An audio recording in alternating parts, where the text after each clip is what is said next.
Niks. Thank you very much. On behalf of the Vice President, High Representative of the European Union for Foreign and Security Policy, Mr. Leškevičius now has the floor. And if I've mispronounced your name, my apologies, sir. Mr. President, honorable members, the problem that we have is to ensure that those who participate in this young democracy put the needs of the country ahead of their own interests. The Maldives isn't, of course, the only country with a tradition of winner takes all, but any parliamentary democracy includes not just a governing party but a loyal opposition as well. And we stand ready to help. And I can say, in responding to what Mr. Bennion was asking, if the election cannot be held, we can also consider other support, for example, training for bodies like the judiciary and an effective audit organization. Regarding the election observation, let me remind that the EU funded the election expert mission, which is still in place. The Maldives is an important beneficiary of our assistance in the field of climate change as well. We shall certainly continue scrutinizing developments affecting human rights. In conclusion, I am grateful to the Parliament for offering us the possibility to discuss the Maldives. We need to follow developments carefully. These elections have a relevance going beyond the borders of this small country. We should do whatever we can to stop it sliding into administrative chaos or back into dictatorship, as was the case before 2008. Thank you for your attention.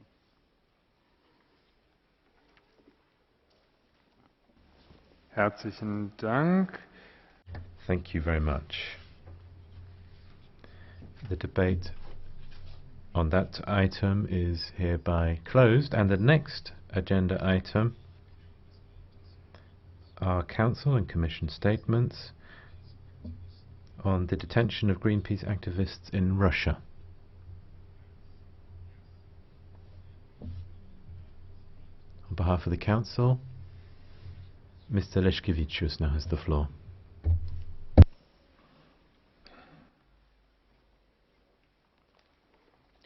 President, Commissioner, honorable members, thanks for your interest into this matter. Let me start off by saying that the Council hasn't discussed the issue yet, whereas the High Representative and the European External Action Service have been in close contact with both our Member States and Greenpeace to follow developments and to bring support in terms of coordination and consular support ever since September the 19th, when the Greenpeace ship Arctic Sunrise was seized by Russian authorities. As we are all aware, the whole crew, including 2 journalists, 30 in all, of 18 different nationalities, were arrested and subsequently charged with piracy and put under 2-month pre-trial arrest. The arrest followed, in fact, attempts by Greenpeace activists to scale an oil rig off Russia coast to protest oil production in the fragile Arctic environment. And the EU delegation in Moscow hosts regular coordination meetings with all countries concerned, both member and non-member states of the EU. In Murmansk, where the crew and journalists are detained, consular assistance is coordinated by Finland. It is at least positive to note that there hasn't been problems so far with consular staff seeing and assisting the detainees. It is important to note that all Member States that have nationals among the detainees wish to deal with the incident for the time being as only as a consular matter, and the EU respects this and has abstained from public statements on the wider issues involved. You will, however, recall that Commissioner Malmström addressed the issue here in the Parliament earlier this month. Having said this, we would agree that the piracy charges against 28 crew members and even against 2 journalists covering Greenpeace action seem disproportionate. In addition, they would seem a violation of freedom of the press. We hope the ongoing investigation will allow clarifying swiftly the facts for which the crew could be held accountable, and we look forward to seeing Russia release the 30 detainees. In the meanwhile, we expect that they will all continue to have access to all legal and consular assistance to which they are entitled. Thank you for your attention.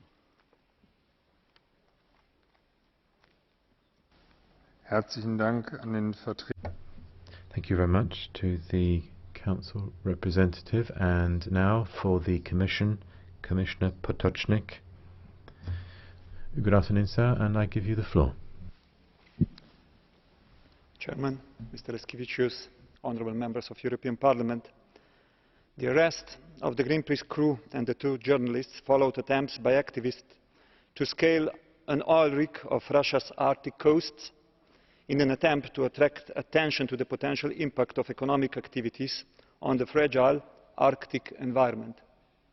While our immediate preoccupation is the continuing detention and the manifestly disproportionate charges brought against those detained, we should certainly not lose sight from the issue that they were attracting attention to. It is one that we should all take very seriously: how to ensure that economic activities in the Arctic do not endanger the region's fragile environment. Climate change is already having significant impacts on the Arctic environment, and the exploitation of the region's natural resources poses an additional threat if it is not carried out in a sustainable way, with all necessary precautions and in place and in consultation with the people who live there. We can't even begin to imagine the impact that a major oil spill would have on the Arctic environment, nor the difficulty and costs of trying to clean it up. The EU is keen to step up its engagement with its Arctic partners, including Russia, to help meet the challenge of safeguarding the environment while ensuring the sustainable development of the Arctic region. We have funded projects and programmes to that end and will continue to do so in the future. The events also raise questions relating to interpretation of the UN law of the Sea Convention. The Netherlands, as flag state of the Arctic Sunrise, has initiated arbitration procedures under the law of the Sea Convention. We welcomed this step, which could clarify the underlying issue of the legality of the ship's seizure. Perhaps more importantly, the Netherlands asked for the release of the ship crew and journalists as a provisional measure pending clarification of the main legal issues. This would be a positive early outcome not only for the detained but also for their families. But as we have just learned, Russia will unfortunately not accept the arbitration procedure in this case. Russia claims not to be obliged to recognise the authority of the law of the Sea Tribunal in disputes concerning sovereign rights and jurisdiction. While, of course, regretting this decision, we also note that Russia has declared itself open to settlement of the case. This gives hope for a positive outcome. Thank you very much. Herzlichen Dank, Herr Kommissar. Thank you very much, Commissioner. We now have the speakers on behalf of the groups, And the first speaker on behalf of the EPP group is Mr. van der Kamp. No mic yet for the speaker. Mr. President, relations between the Netherlands and Russia have been wonderful over the centuries, but at present they are greatly overshadowed by the problem surrounding the Greenpeace activists. The Netherlands last week endeavoured, by means of arbitration and representations at the court governing the Convention on the Laws of the Sea, to take action on this. It's inconceivable that these activists should have been held 2 months in pre-charge detention. So the question is, what can the European institutions, both the Commission and the Council, do to obtain the release of these people in the near future? I can understand that the Russian government may be undertaking legal proceedings, but keeping these people in pre-trial detention seems disproportionate to us. 2 months is the period they're being held in pre-trial detention. We're talking here about people from 18 countries, including 2 journalists. Our Parliament always defends press freedom, and this is unacceptable as part of relations between the European Union and Russia. And I therefore ask the President in Office of the Council whether this issue will be discussed at the forthcoming Brussels meeting of the European Council, if so when. And a second question to the Commission, what can you do to make sure that Russia does actually recognise the law of the sea court? Lastly, President, it's simply not right to leave the Netherlands and its people alone in their efforts here, and I would therefore appeal to both the Council and the Commission to take action.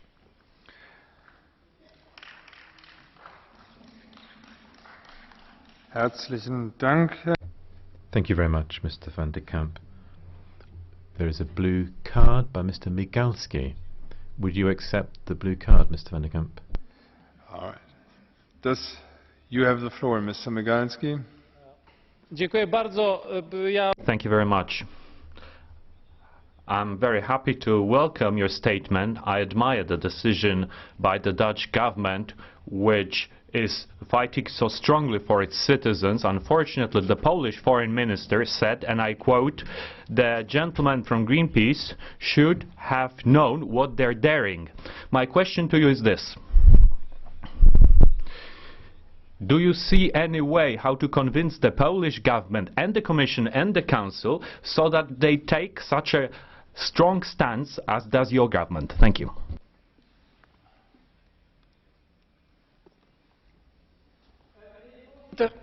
It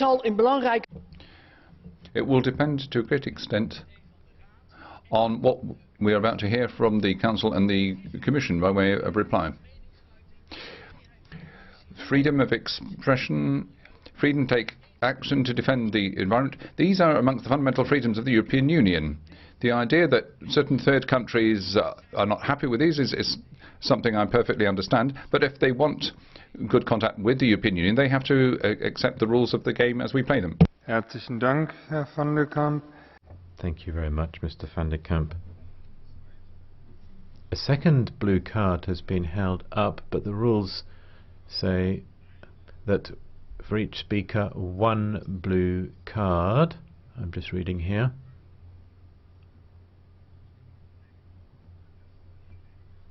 I'm just looking to see if the person in question is on the list later, but Mr. Moraes isn't here, so I can move straight on to the person who's speaking on behalf of the ALDE group, Mr. VAJGL. Schön, Sie wieder zu sehen da. It's nice to see you again. Nice to see you back there. Minister, Commissioner. Želijo na hitro osvojiti nove prostore in si pomoč.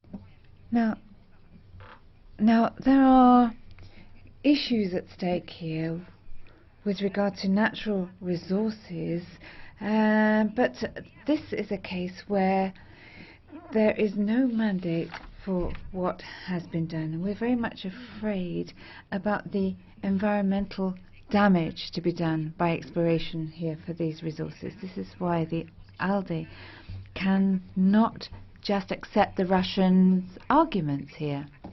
The activists from Greenpeace have been accused of piracy, and President Putin himself found it absurd. Now, the fact is that the European Parliament must express its concerns here and show solidarity with these activists.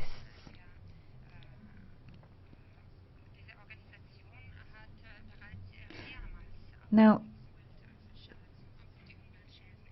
Greenpeace has carried out many such actions, and this time they're drawing attention to the Arctic. The Russian authorities do not want to understand this democratic message. It's very similar to the case of Pussy Riot.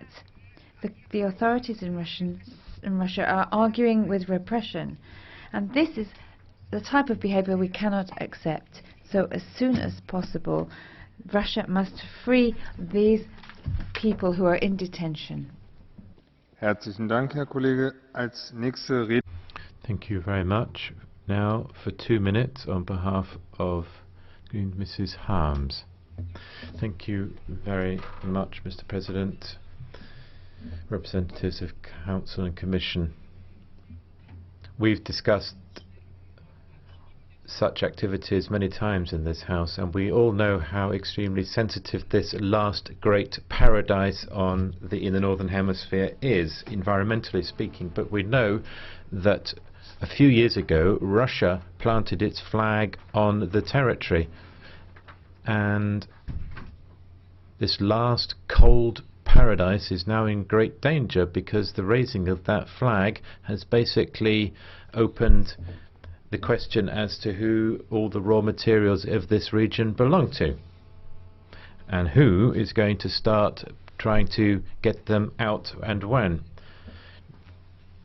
Prior to this debate, I had looked at the issue of oil production in Russia and got some shocking figures. 50 billion tons of oil a year are got out of oil wells in Russia in a very uncontrolled manner and released into the environment. This is 6 times more than is released or was released in the Freewater Horizon disaster in the Gulf of Mexico. So there's every good reason for the activities of the Greenpeace activists on the Arctic Sunrise ship, and the fact that they went to raise a banner on the oil rig, the only one present in the Arctic region.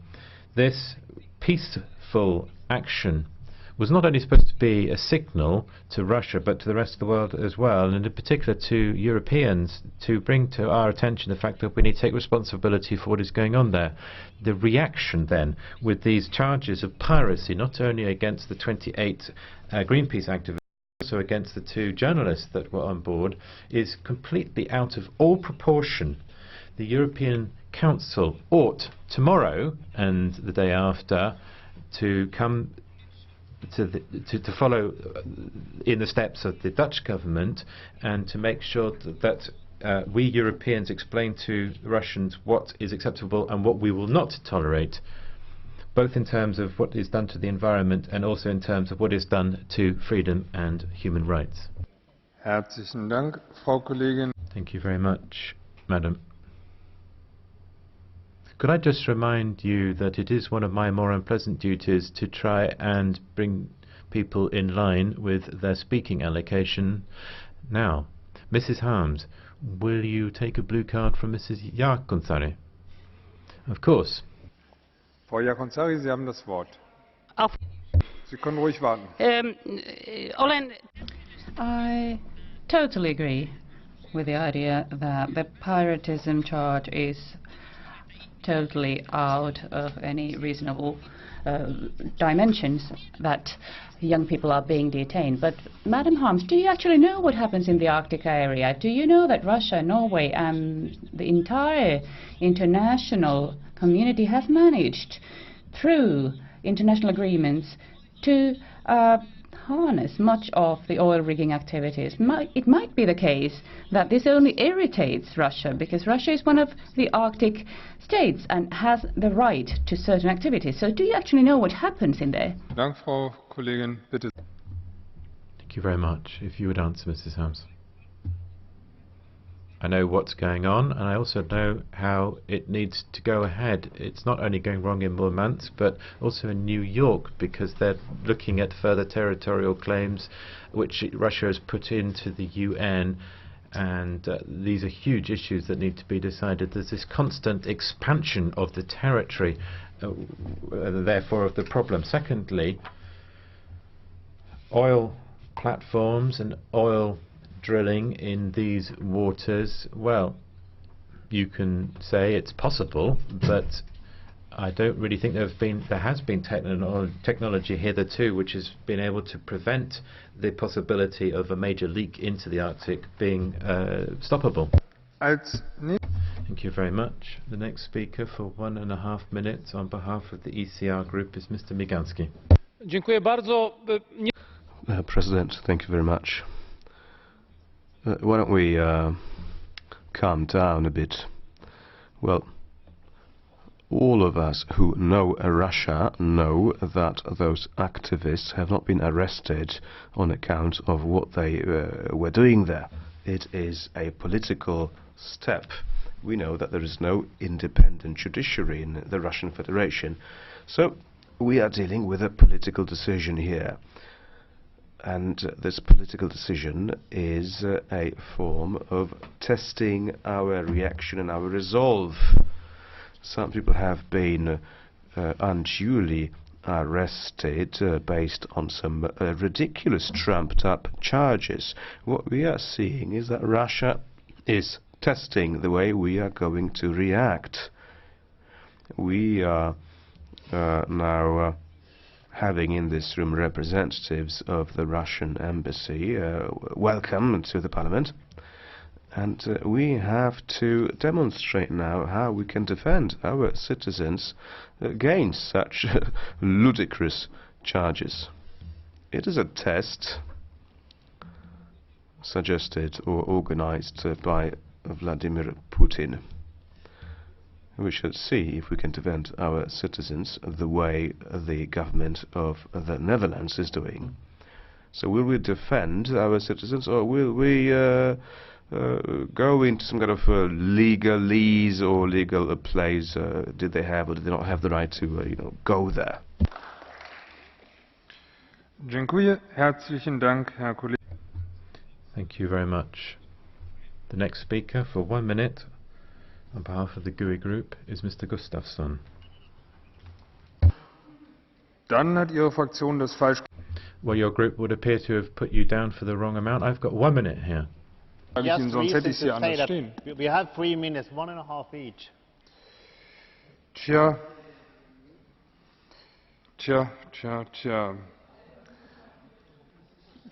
Jetzt haben wir eine halbe Minute schon.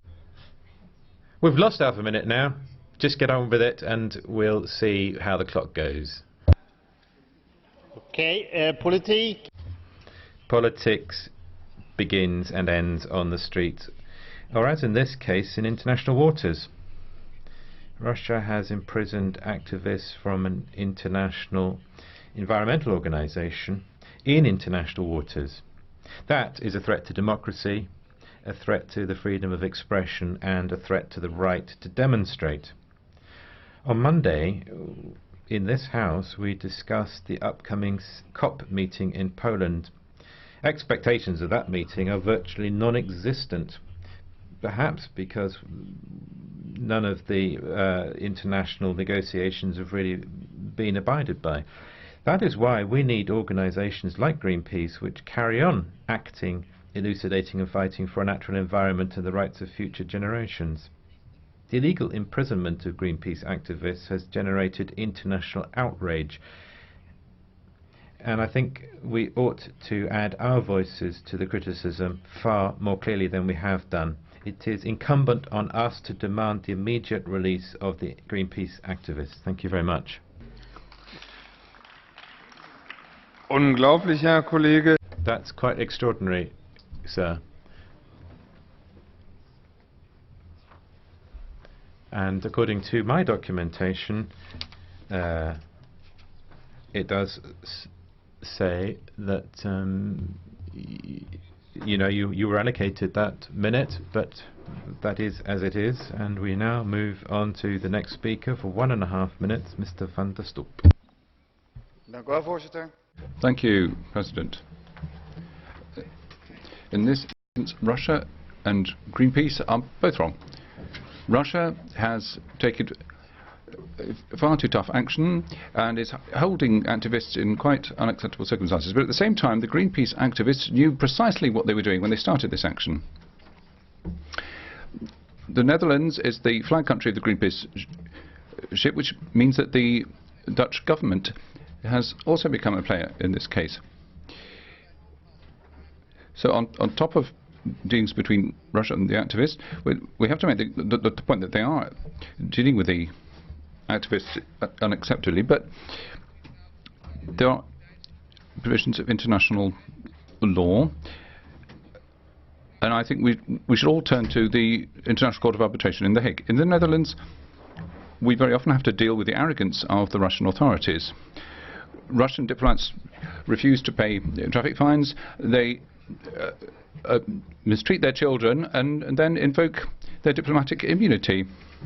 A Dutch diplomat was recently attacked and abused in Moscow, and this can be seen as a hate crime.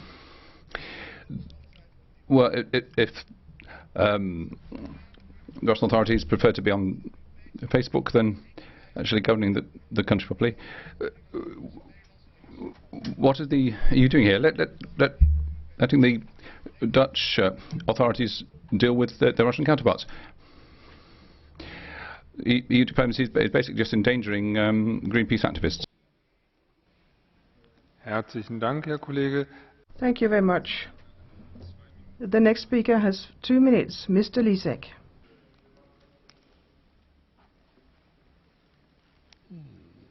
Dziękuję bardzo, panie przewodniczący, panie ministrze, panie komisarzu. Jest kilka aspektów tej sprawy. Commissioner, there are certain aspects to these events, and this has already been brought up by the previous speakers. I do not always support the methods used by Greenpeace, but nevertheless I respect the organization, and I really estimate what they do wherever nature, wherever the environment is endangered, they become active, and that's why we as politicians should also take an interest here. I believe that Greenpeace activities are very useful, wherefore we should of course support them. I know Russia, I know the Russians, I know how the Russian Federation works, and I also know how such offshore drilling operations are protected, and that's why we have a problem. 30 persons were arrested, and I agree with Mr. Migalski that in accordance with international maritime law, this is defined as piracy, but somehow the piracy assessment is different, because the activists were not intending to take over the drilling platform, which is why it cannot actually be called piracy. And I also agree with Mr. Migalski that this is a case of a demonstration, and Russia wants to show its power, show its strength. So that is how we should look at these actions, And this is how the external service should look at it and therefore act consistently. Thank you very much. And the next speaker has 3 minutes, Mr. Fleckenstein. Herr Präsident, liebe Kolleginnen und President, dear colleagues, I'm sure you all know the big film hits, The Pirates of the Caribbean. In the recent weeks I felt that I was participating in the wrong film, because suddenly we're talking about pirates in the Arctic waters.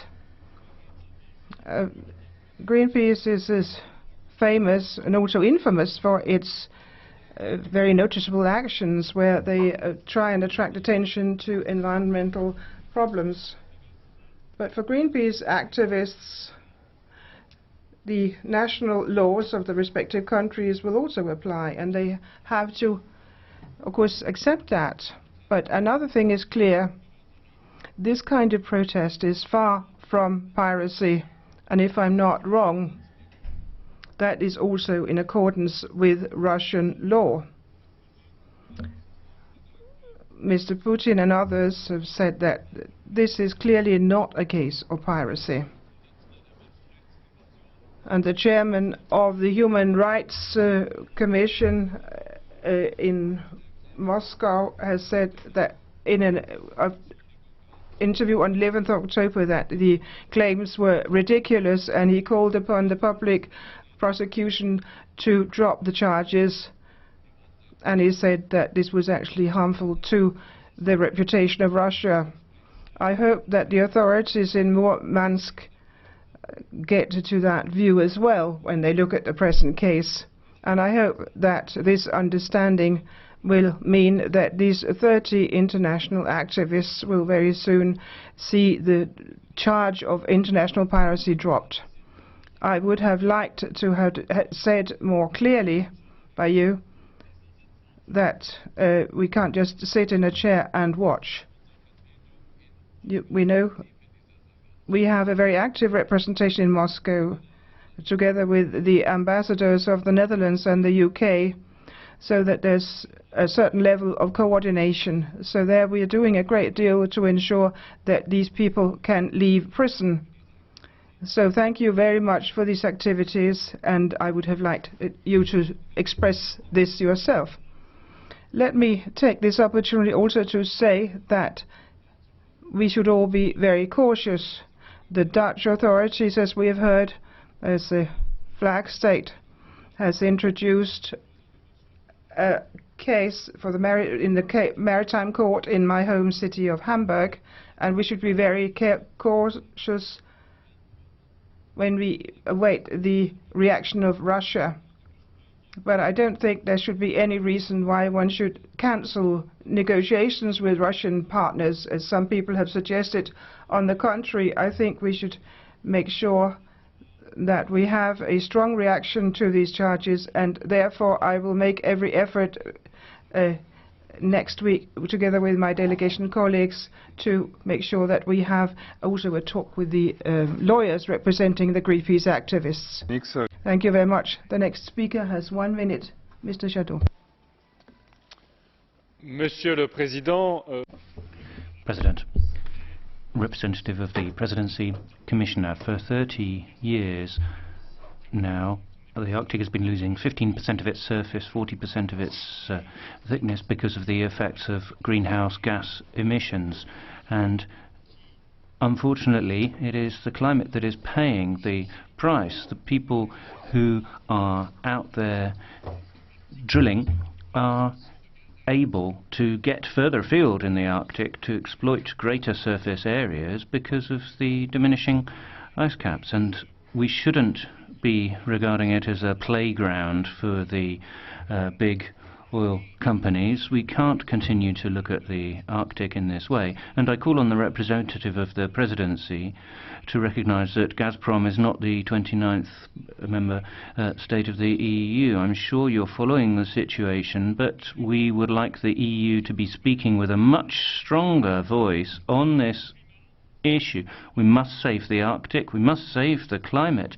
Democracy is at stake, and I would like the EU to speak with a much stronger voice on this. The Europeans should be saying to Mr. Putin and to Gazprom that they can't just do whatever they like. Merci beaucoup. Nächster Redner. Thank you very much. Next speaker on the list is Mr. Van Dalen, who has 1 minute. Dank u wel, voorzitter. Goed om u hier weer. Thank you, Mr. President. It's a great pleasure to see you here. Mr. President, the Greenpeace activists are being accused of piracy. This is completely absurd.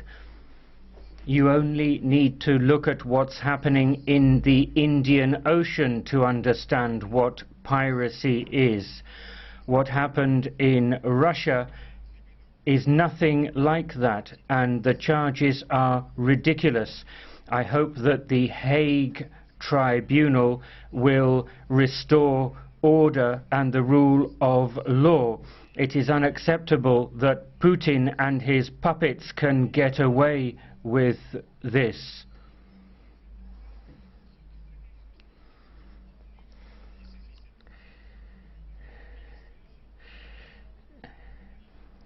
It is absolutely essential for us to be careful. We are very dependent on Russia for energy, and this is not a good thing to happen. Well, Herr Van Dalen. Mr. Van Dalen, would you accept a blue card question from the Earl of Dartmouth? You have the floor, sir. Mr. Van Dalen, thank you very much for taking the question. You rightly describe the charges brought against the Greenpeace activists by Russia as ridiculous. Do you see it as desirable that Russia sends a judge to the European Court of Human Rights?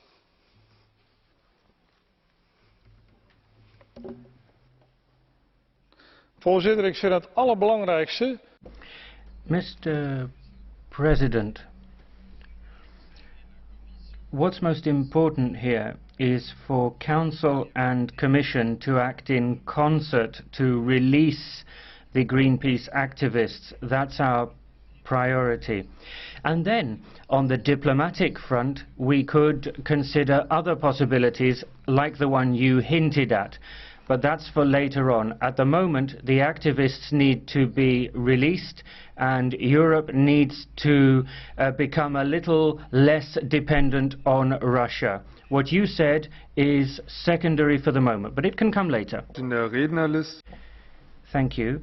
The next speaker for 1.5 minutes, Mr. Søndergaard. Thank you very much, President. I would like to start by expressing my condolences with the Russian population on account of the terrorist attack on a passenger bus in Volgograd recently, where about 20 people were either killed or injured. No cause, just or not, can explain attacks on innocent civilians. But on the other hand, any democratic state must be willing to accept peaceful protests against its policy. So, I would like to call upon the Russian authorities to immediately release the imprisoned Greenpeace activists and drop the charges of piracy, which might lead to 15 years imprisonment. The Greenpeace activists are not pirates or terrorists. The Greenpeace activists are committed and dedicated citizens who use peaceful means to create awareness of the disastrous consequences that the oil drilling in the Arctic might have, not just for nature or animals, but also for the local populations. Therefore, they should be released, and all good forces must support that claim. Thank you. Herr Søndergaard. Thank you, Mr. Søndergaard.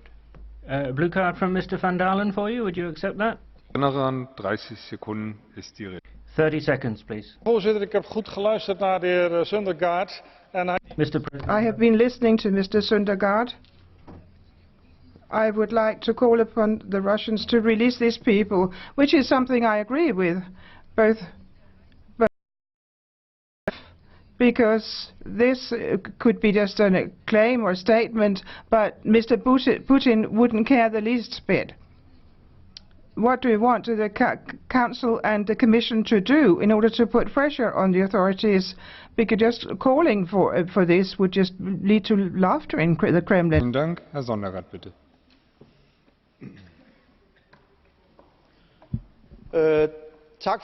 Thank you very much for that question. Mr. Peter van Dalen probably didn't hear the last part, where I called upon all forces to stand together and put pressure on Russia. If we want to exert pressure on Russia, we must do it very concretely. So we must all formulate a demand that these people should be released. We've heard that the Council had never discussed this case. Now, if we produce a claim and there's no reaction, we should discuss what the next step should be. But first of all, we need to see the Council calling for this before we discuss the next steps. But I certainly support the idea that the Council will raise this claim when one day they get round to discussing this case. Thank you. The next speaker for 1 minute is Mr. EHRENHAUSER. You have the floor. Thank you very much indeed, Mr. Vice President. Ladies and gentlemen, a peaceful protest in favor of the environment is not a crime, and it is certainly also not piracy. At no point did Greenpeace try to appropriate a foreign property or seize any drilling rig. Greenpeace did not use violence or threaten violence. It merely wanted to place a banner on the rig. There is no legal basis for the arrest of the Greenpeace activists and the journalists. The activists and the 2 journalists must immediately be released by Russia. And I would ask members to sign the Greenpeace solidarity statement to this effect. Thank you.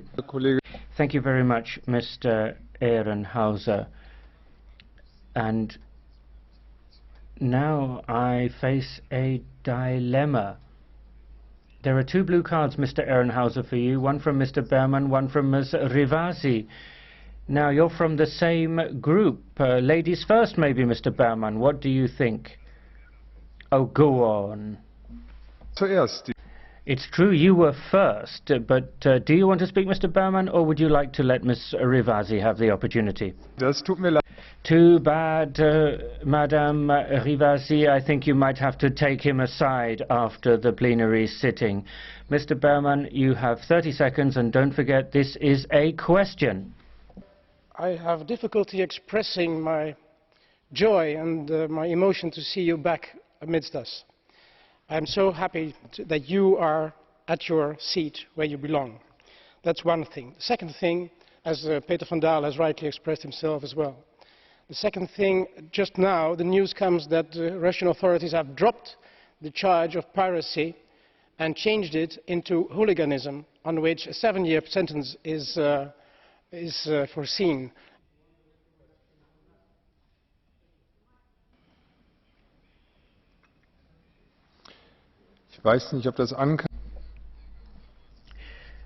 Did you get that, Mr. EHRENHAUSER? You certainly have a right to answer. I, too, am extremely happy to see Mr. Alvaro chairing the sitting. And secondly, I did not realize that the legal base had changed, and I'm very grateful for that additional information. Very well. That means we can now continue down the list. The next speaker for 2 minutes is Mr. Sonik. You have the floor. the Greenpeace activists are protesting against oil drilling in the Barents Sea, given the extreme climate conditions there, where there is a high risk of accidents.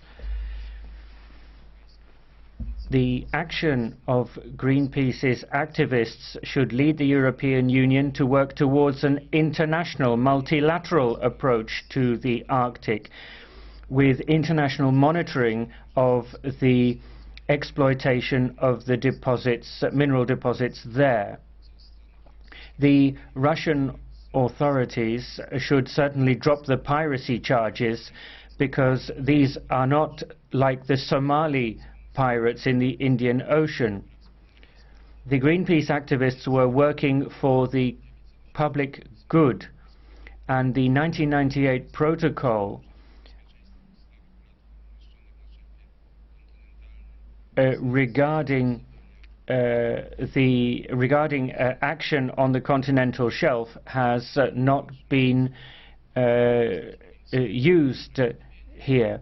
I am not here to defend the Russian authorities, but I think that the European Union has a great deal to gain by using soft power rather than escalation and tension. This would also reflect our democratic tradition. In the 1990s, French military intelligence blew up the Rainbow Warrior in New Zealand, killing a Greenpeace photographer. Back then, Greenpeace was protesting against nuclear tests by France in the Pacific. Herzlichen Dank. Thank you very much, Mr. Sonik. The next speaker is Ms. JAAKONSAARI. Thank you, Mr. President. I appreciate the bravery of Greenpeace's young activists, and I regret the fact that Russia has come up with trumped-up piracy charges, which it is now thankfully dropping. The Russian authorities should release the young activists ASAP. But, colleagues,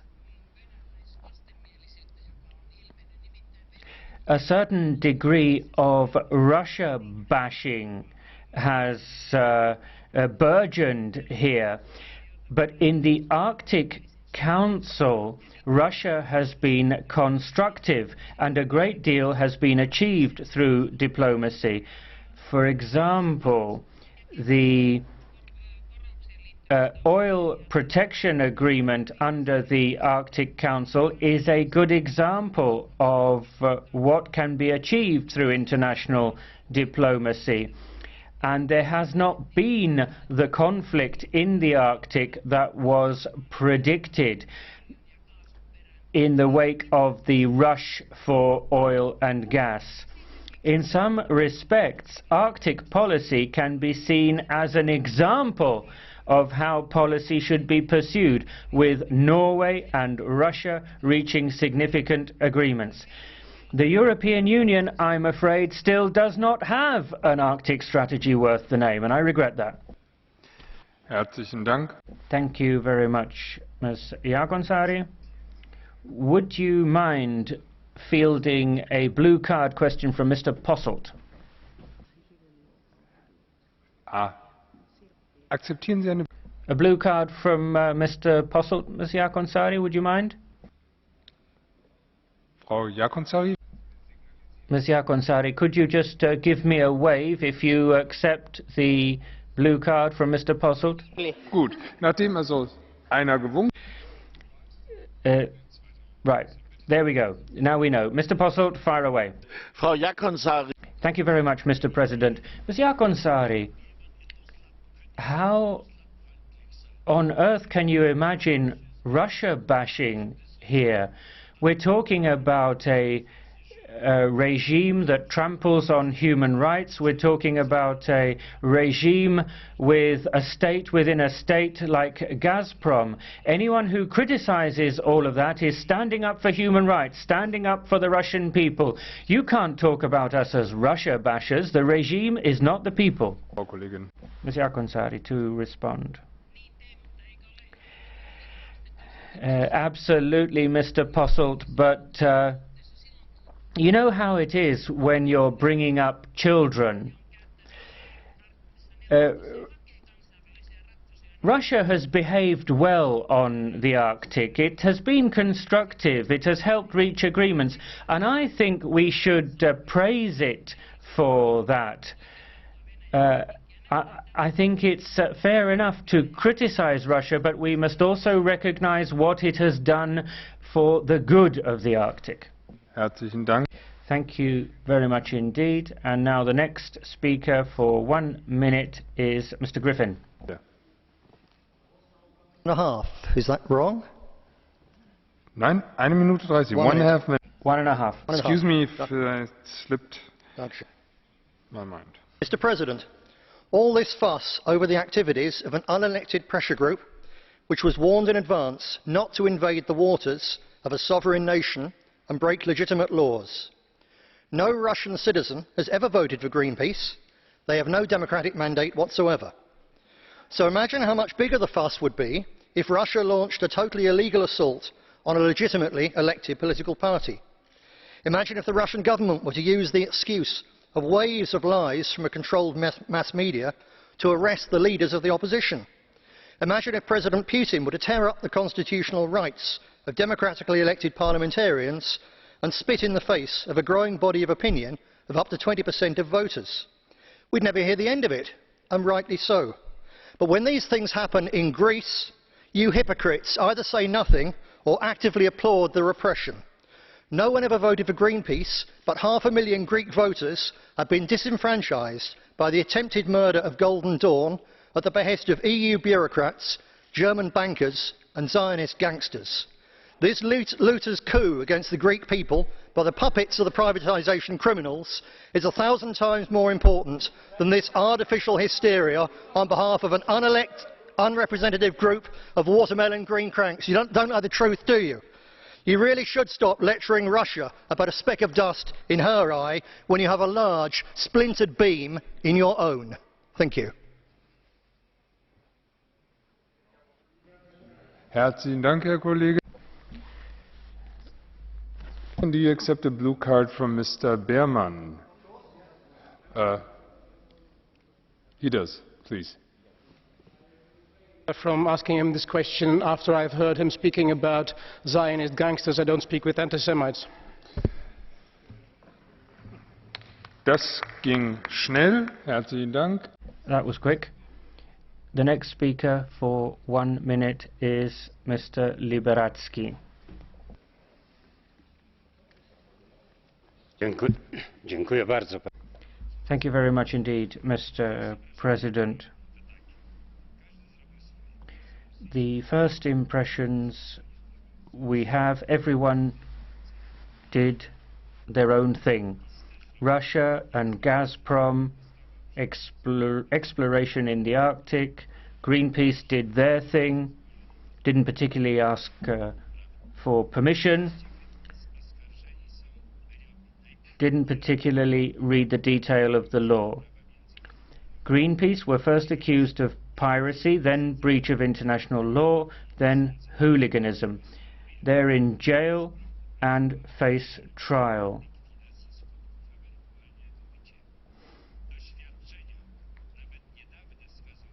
What we have seen is that Greenpeace are calling for an action plan in the event of an oil spill, and that is justified. Greenpeace are not criminals threatening the security of Russia. We should therefore call on Russia to resolve the problem swiftly and effectively. Thank you. Herzlichen Dank, Herr Kollege. Thank you very much.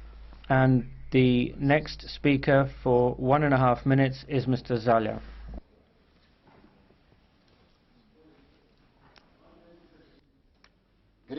methods. Oh, sorry. Colleagues, one may disagree with Greenpeace's methods of campaigning and even understand why Gazprom's drilling in the Arctic is a sensitive issue for Moscow. But the actions of the Russian authorities are unacceptable and must be denounced. Legally speaking, the charges of piracy are clearly harsh and rather ludicrous. It is absurd to imagine that Greenpeace activists intended to violently seize Gazprom's property. The EU should stay firmly behind the Netherlands. Doesn't matter if the legal base changed from the piracy to hooliganism. The Hague is right to request the International Tribunal for the Law of the Sea to arbitrate the case. This is a matter for international law, especially if the incident took place in international waters. Russia must fully participate in the tribunal's proceedings. It is the only way of resolving the dispute. But we must make it clear to Russia that if the activists sentenced, it would have repercussions on EU-Russia relations. Thank you.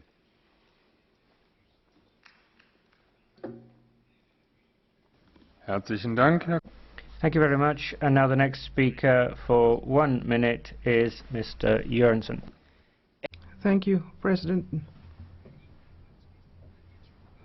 I know the brother of one of these activists. She is actually a ship's officer and she's still studying. She's not a criminal, and people said that she actually just joined the trip because she wanted to go out in the open seas. She's much more a girl than a pirate. That applies to the 29 other activists. They're not criminals, hooligans or terrorists or pirates. They are activists and they're agitating in favor of their cause without violence. So we should give a clear signal from the European Parliament, but also from the Commission and the Council to Mr. Putin. Send a message directly to Mr. Putin. Release these activists. Send Anemia home to Marstal. Thank you very much. Herzlichen Dank, Herr Kollege. Thank you very much, Mr. Jørgensen. The next speaker for 1 minute is Ms. Petrović-Jakovina. Thank you very much. Many panels on climate changes have warned of an alarming escalation of climate change impacts, but they have also indicated that preventing climatic chaos is still possible. In the Arctic and elsewhere in the world, climatic changes are more than obvious, as the ice caps are melting, while the companies are moving northwards, searching the very fuel that is causing this ice to melt. The Arctic 30 took action from a deep conviction that this way of doing business is a huge risk, because oil spills would have disastrous consequences for the entire area. Here we are in fact dealing with a demonstration against a dangerous attempt of industrializing this sensitive area. We have witnessed the resolute fight of Greenpeace activists regarding many other issues, in order that protection of rights and resources does not become something that we merely pay lip service to. If we don't oppose this treatment of the activists, tomorrow there will be other activists from other organizations that will be in the same position. For example, those who are fighting for human rights. Thank you. Thank you very much. Now that brings us to the Catch the Eye section of the debate. And first on the list is Ms. Pietikäinen. You have the floor. Arvoisa puhemies. Mr. President, in this particular case, we're treading on very thin legal ice. As far as the Arctic resources are concerned, there isn't the same legal framework as there is in the Antarctic. I think it's worth asking the question of how far it's possible to go. But I really don't think that the kind of activism that has been seen could be equated with piracy. It is a matter which should really be dealt with within the framework of the law of the sea. The European Union needs to stand up for human rights and for fundamental rights to ensure that the rule of law is respected and that action is proportionate. Thank you, Ms. Pietikäinen. The next speaker for 1 minute is Ms. Hassi.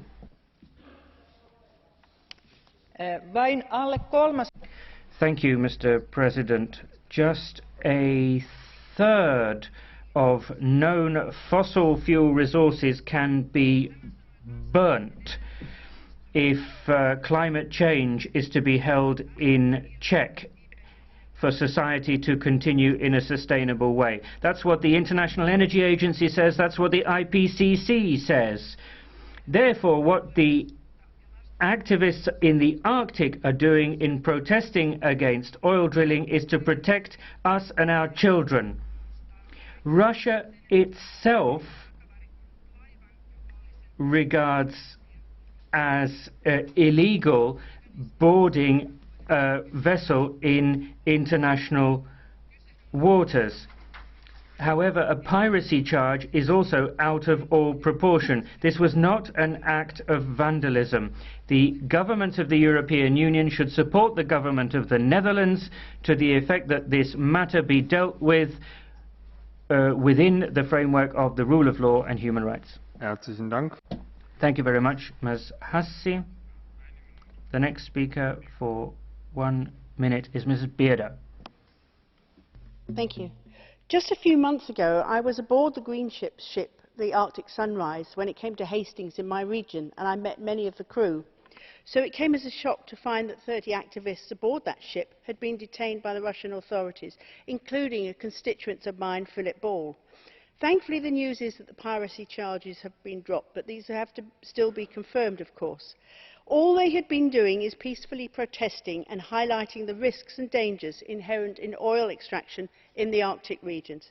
They were speaking for all of us who, after the Gulf of Mexico oil spill, worry about extraction in even more vulnerable parts of the globe. It is now important that we do all we can to ensure that the 30 are treated according to decent standards, or better still, released with all charges dropped. That's why I'm calling on Baroness Ashton to press the Russian authorities on this issue, to use the forthcoming Foreign Affairs Council on the 21st of November to create a coordinated EU position. That way, at their next detention hearing in November, we can start to secure their release, get them home for Christmas, and start working with Gazprom to really ensure safe exploration in the Arctic. Thank you. Herzlichen Dank. Thank you very much. And the next speaker is Mrs. RIVASI for 1 minute.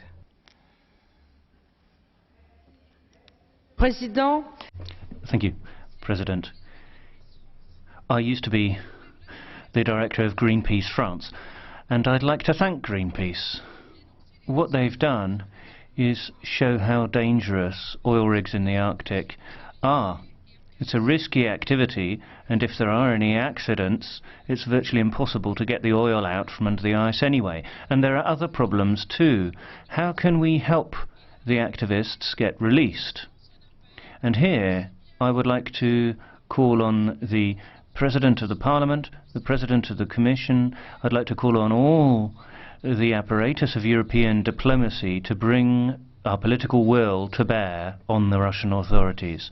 The other question is how to safeguard the Arctic. The only way of exploiting the resources of the Arctic is to run huge risks. In fact, what we should be doing is safeguarding it. Herzlichen Dank, Frau Kollegin. Thank you. And the next speaker, Mr. Murphy for 1 minute. Thank you, President. I want to read the start of a letter from Alexandra Harris, one of those imprisoned. Dear Mum, Dad and Georgie, it's very cold now. It snowed last night. The blizzard blew my poorly insulated window open and I had to sleep wearing my hat. I'm nervous about spending winter here. I have a radiator in my cell, but it's the Arctic breeze that makes the place very cold. I heard that from December, Murmansk is dark for 6 weeks. God, I hope I'm out by then. Alexandra and the others is not a pirate. She should be saluted rather than jailed for her and the others' courageous acts. And a very strong message is needed from people all across the world to demand their immediate release, to demand the dropping of all charges, because otherwise the green light goes out to other governments to do the same, and for Putin to step up the repression against protesters within Russia. Of course, this is part of the race to the Arctic. The Russian government is part of it, Big Oil is part of it, and the other governments that represent Big Oil is part of it. That race has to be stopped. It can only be stopped by a mass movement from below. Thank you. Thank you very much. Herzlichen Dank, Herr Kollege. Thank you. And the next speaker is Mrs. Lunacek for a minute. Danke, Herr Vorsitzender, Herr Kommissar. Thank you, President, Commissioner. I would also like to thank the Greenpeace for daring. They have a long tradition for making it clear that biologically sensitive areas such as the Arctic must be protected and cannot, when it's beginning to thaw, it should not be left to be exploited by states such as Russia without taking into account what the losses are. But we as a union, as member states, have very little to put pressure on against Putin, because they're being charged now with piracy. Even Mr. Putin has said it's not piracy, and it can't be, because they haven't actually boarded a ship and taken over and so on. And they're not hooligans, no. People have said that they had drugs on board, but they were just painkillers. Some people said that they had arms on board. This is nonsense. They are trying to turn people into criminals so that they incarcerate them for many years, simply because they have tried to make sure that we protect the environment of the world and do not leave nature to be exploited for decades. Grazie. La parola al Thank you. Commissioner Potočnik, you have the floor. Thank you, Madam Chair.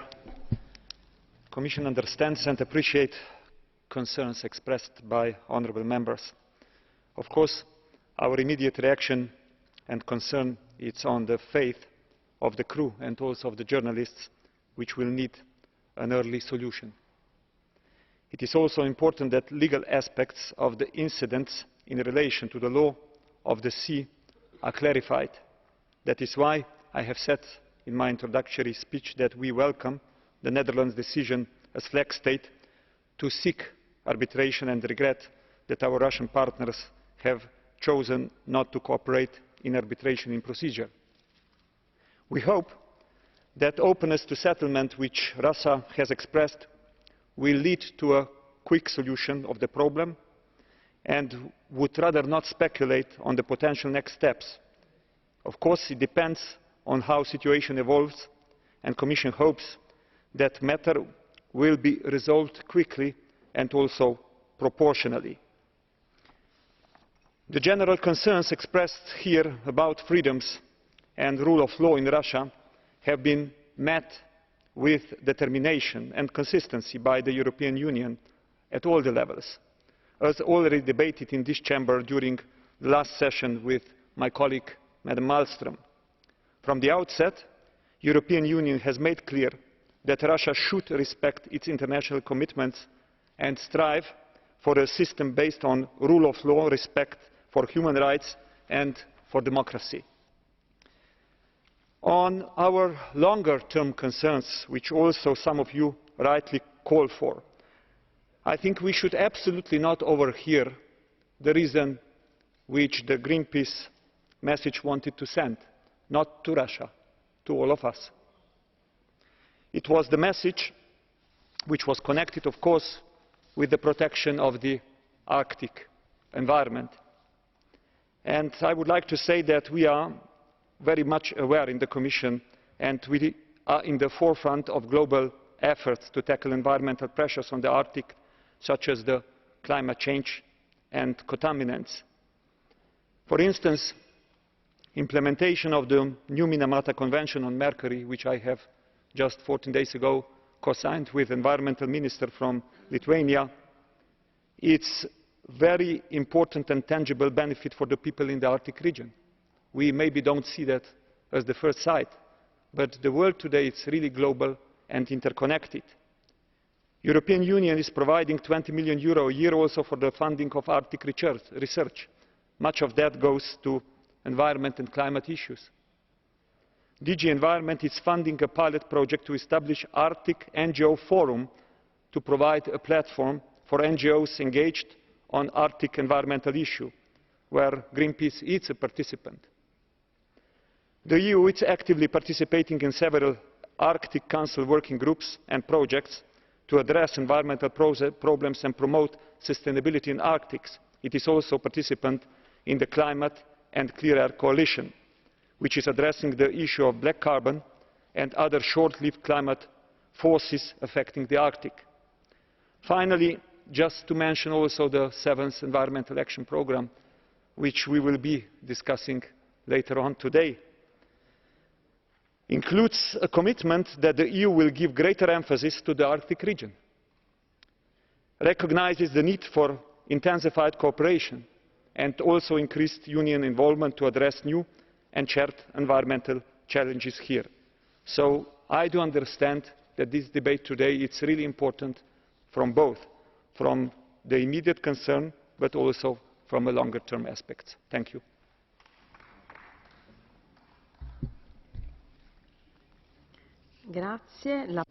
Thank you. I shall now give the floor to Deputy Minister, Mr. Leškevičius. Madam Chair, Mr. Commissioner, honourable members, I thank you for this really important debate. We fully understand the concerns expressed by the honourable members. We take note of the latest breaking news on dropped piracy charges that need to be assessed. At this stage, however, all our efforts should address the urgent issue of the crew members and journalists facing the prospect of many years in prison. Furthermore, we have to fully respect the wish of the countries directly involved to treat this as a consular matter so far. Let me assure you that our colleagues in the EEAS are diplomats from many member states in constant and frequent contact with the Russian authorities on this issue. And we will see how the events unfold on the ground and will act accordingly. Thank you for your attention.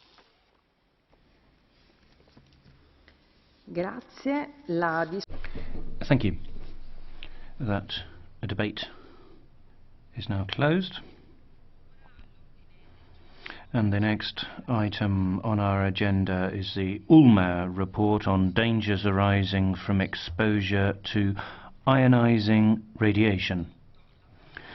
I'll give the floor to the rapporteur. Without further ado, Mr. Ulmer, 4 minutes, please. Voorzitter, meine Damen und Herren. Yes, Madam President, ladies and gentlemen, this is about the directive on protection against ionizing radiation. This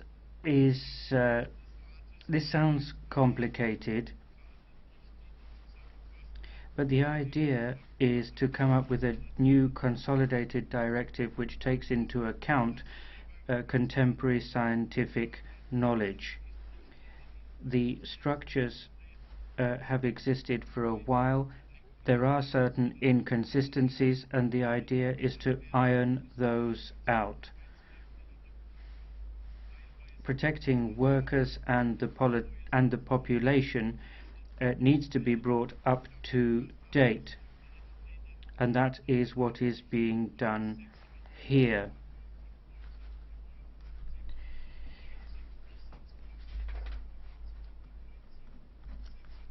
And the directives concerned date from 1989, 1990, 1996, 1997 and 2003. These directives on radiation come under the Euratom Treaty, which lays down the various limit values.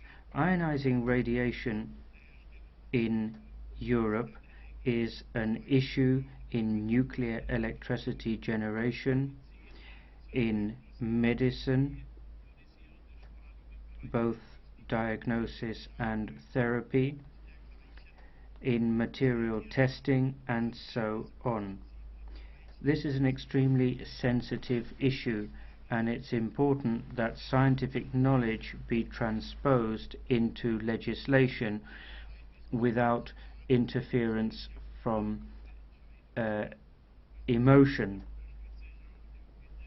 I support the opinion of the Legal Service of the European Parliament and the Legal Affairs Committee statement, according to which the directive should remain under the Euratom Treaty. Article 31 of the Euratom Treaty includes the protection of workers against ionizing radiation. That's a basis we should maintain. We have worked on this together with the Committee on Employment, which is responsible for part of this.